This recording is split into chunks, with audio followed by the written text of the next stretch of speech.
আল্লাহ বলতেছেন ওয়াইলুন ইয়াউমা ইদিল লিল মুকাদ্দিবিন।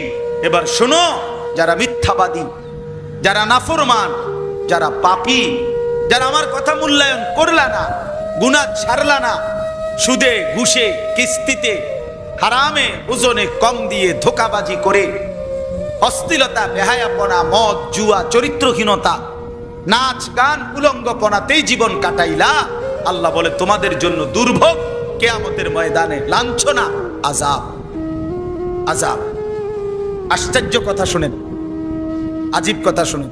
এরপরে আল্লাহ বলেন, যদি তোমরা কেউ আমারে প্রশ্ন করো যে আল্লাহ নাফরমান পাপী মিথ্যাবাদী ওরারে আপনি সেদিন বেইজ্জতি করবেন, আযাব দিবেন, তো এখন যে খাওয়াইতে আছেন, তো আল্লাহ বলেন আমিও তো বলি তাদেরকে কুলু ওয়া তামাত্তাউ কালিলান, হে আমার নাফরমান বান্দা